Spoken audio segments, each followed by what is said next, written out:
Okay, so we're going to replace the rear spring of a BMW 740 E65 2005 build. Okay, so I've already done this side, so it's still in bits. You'll see I've got an LPG tank in there. It just makes it harder, really. So this whole trim needs to come out. So to do that, this trim here, which covers, needs to be taken off. It sits like this, and the only thing you need to do is basically pop out the plastic rivets that are in there. I've got one of these tools which works really well. You basically slide it and you can pop it out. So once that's done, you can put that to the side. Similar thing here. You basically just put it underneath, pop it out, right? If the thing comes, yeah. So nice and simple. Oh, helps if I actually show you what I'm doing. Yeah, see, that comes out. Also, what you need to do is this here. You just put a little screwdriver in there, which I don't have lying in here. Underneath that is 2 Phillips screws, and you unscrew them. Really important, don't try to unscrew them all the way. Do it one bit at a time. The reason for that is because the screw will actually get stuck underneath the hinge. So pull it up as you unscrew it and you'll be absolutely fine. Okay, I'm going to remove that. Like I said, oh, there's another one there. Undo that as well. There we go. Okay, so that's undone. It's a little bit of a pain for me because I don't want to get rid of the LPG tank just for this, so I got to pull it past that, which is a real pain. Okay. Okay, I figured I'd show you real quick on how this goes. So just plastic cover, slide that out. So you see the 2 Phillips screws. Undo. Like I said, do them evenly on each side. So that will come loose.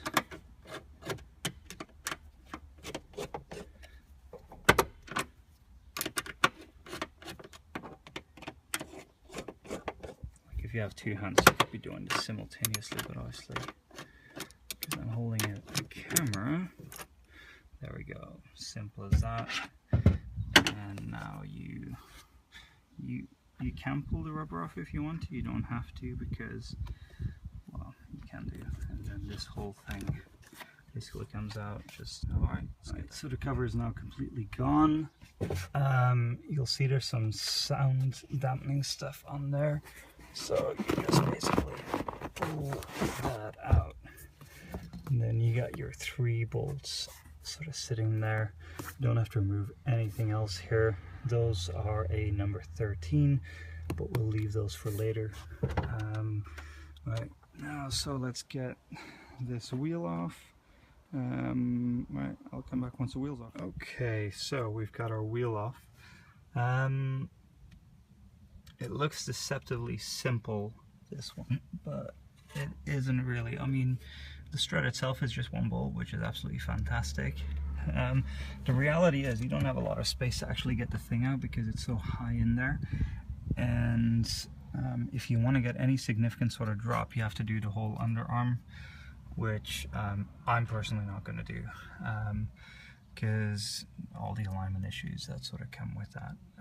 Not that you shouldn't get your alignment checked, by the way, when you change your springs, especially if you lower it, but that's another story. Okay, so what I'm going to do then is I'm going to take the inner panel out, the wheel arch cover. I'm going to do that first. So this is obviously the side without the brake sensor, so you just have the ABS sensor that you have to worry about. So let's open that up. So you'll want to undo your ABS sensor. The reason for that is because this actually needs to come off, because these 2 things are clips. You just put a screwdriver underneath it and lift those out. I'll show that in a second. because I don't have a screwdriver. Take the whole thing out. Right. So what you're gonna need is 8mm. You're gonna need 10mm. There's one here as well, and all this crud, which I'll have to clean out. Good thing they're plastic. And then you can use Phillip heads for these, or if they're stuck, and what often happens with these plastic things is that they're too tight, so they just sort of don't work. So you see there, it's not even turning.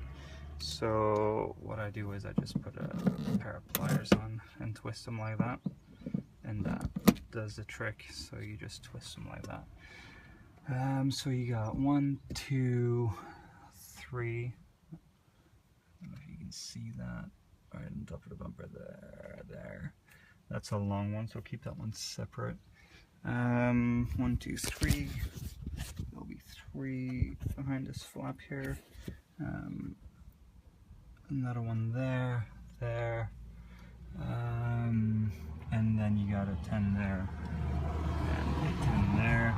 You got to remove that clip again. Keep that one separate. It's a bit bigger than the other ones. And then you got your ABS casing. So that you can just use a screwdriver with that. So let me just show you what I mean by that. So you just basically wedge it underneath. Comes out a little bit, and you just take some pliers and you just pull it out just like that. Real easy. Okay, I'm gonna get that off now. Okay, so one of the things I just come across, because it's on the exhaust side, it's slightly different here because one of the heat shields is actually attached to the inner cover. So what you need to do is release that bolt, and release one of these exhaust support rubber mountings. The reason you want to do that is, actually you don't have to remove the inner mount because it's a separate carrier. So the carrier that attaches the whole thing is mounted on those points there. I tried undoing this, but you think they'd know by now, but it's a metal bolt on an aluminium plate, so it just rusted through it, oxidized through it. So that's another thing for me to look into later. So my advice to you is don't try to undo that, because the chances are that you will just break it. Okay. Okay, so I started removing the inner arch. I started on the front side of it. So basically what I'm doing is I'm just going around and pulling it away from the actual wheel arch. You see there's a lot of crud in there.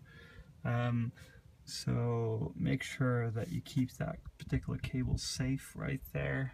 And the whole thing will just lift out. You see it's already pretty loose. So just to show you what I've done there. So that's away from its mounting now, so that's pretty loose. So you can see the whole thing. As you can see, it just broke off. What a stupid system. Alright, let's get the whole thing out. We've got it out now. So you see where the heat shield was mounted there. So we got our ABS sensor thing. Okay, so what this has done now is we'll have to facilitate a little bit of a drop, and we will that once we disconnect undo the bolts on the nuts on top there. But it has given us a little bit more room to play with. You'll see the alarm thing is built there. I didn't know that. So what we're going to do now is we're just going to undo the bolt on the strut. And once we've done that, we are also going to undo this little drop link here. We're going to undo it at the bottom. I don't know if you can see that. So I'm going to do that now. The reason I'm undoing that little drop link is because I want the space that it's going to give me in a little bit. Okay, let's get that. Okay, so I've gone ahead and undid this bolt there. So that's an 18mm. What I did first though is I removed the drop link actually.